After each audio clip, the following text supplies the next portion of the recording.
Japan ও বাংলাদেশের সমন্বিত উদ্যোগে দেশের পরিবেশ ও বন্যপ্রাণী সংরক্ষণের পাশাপাশি প্রান্তিক ও উপকূলীয় জনপদের জীবনমান উন্নয়নে আসতে পারে গুণগত অগ্রগতি।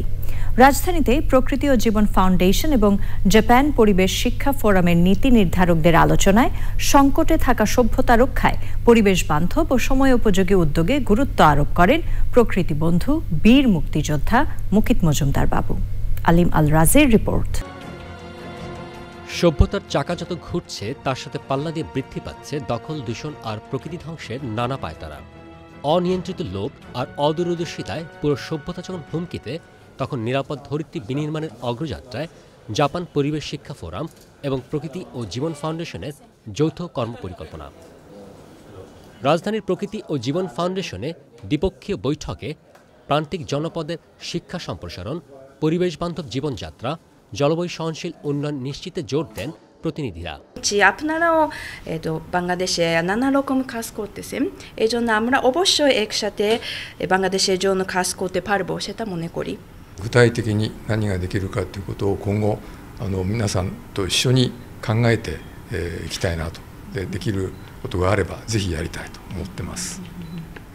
তাই আমরা এখন থেকে একসাথে আলোচনা করে আমরা কি করা যাবে, কীরকম সুযোগতা আছে সেটা একসাথে চিন্তা করতে চাই। バングラデシュでは生物多様性が失われつつあるという話をお聞きしました。আমরা অবশ্যই এনভায়রনমেন্ট এডুকেশন বা বায়োডাইভার্সিটি সেটা একসাথে বাড়ো করার জন্য কাজ করতেছি। বাংলাদেশে বায়োডাইভার্সিটি তো একটু আস্তে আস্তে কম হতেছে।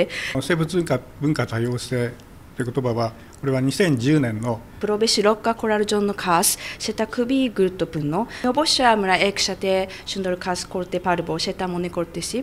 জলবায়ু অভিঘাত ও মানবসৃষ্ট সংকট থেকে মানব সভ্যতা রক্ষায় পারস্পরিক অভিজ্ঞতা বিনিময় ও আন্তর্জাতিক উদ্যোগের বিকল্প নেই বলে জানিয়েছেন প্রকৃতি বন্ধু বীর মুক্তিযোদ্ধা মুকিত মজুমদার বাবু।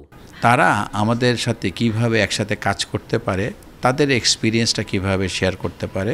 এডুকেশন সেক্টরেও যেমন আমরা তাদের কন্ট্রিবিউশন চাই, পাশাপাশি আমাদের প্রাণীদের নিয়ে বলি, আমাদের পরিবেশকে নিয়ে বলি, আমাদের নানা ধরনের যে দূষণ আছে সেগুলো নিয়ে যদি বলি, এই সব কিছু ব্যাপারেই কিন্তু আমাদের কিন্তু নিজেদের যে সক্ষমতা আছে, আমাদের বাইরের থেকে নানা ধরনের সাহায্য সহযোগিতা দরকার। তাদের সাথে আমরা জাপানেও কথা বলেছি, আবার এখানেও ওনারা এসছেন আমাদের ভিজিট করতে, এবং সম্ভাবনাটা কোন বিষয়ে কি কাজ করা যায় সেটা নিয়ে কিন্তু কথা বলছি আমরা, এবং পাশাপাশি আমরা এর পরবর্তীতে কি করব সেটা নিয়েও কিন্তু কথা বলেছি। তো সেই জায়গাটি এখন যে জিনিসটা সবসময় আমরা ফিল করি যে একার পক্ষে সব কিছু করা সম্ভব না, সেখানে যারা সমমনা দেশে এবং বাইরে তারা যখন একসাথে হাত মেলাবে তখনই কিন্তু একটা ভালো কিছু অর্জন করা সম্ভব হবে এই পৃথিবীর জন্য, বাংলাদেশের জন্য।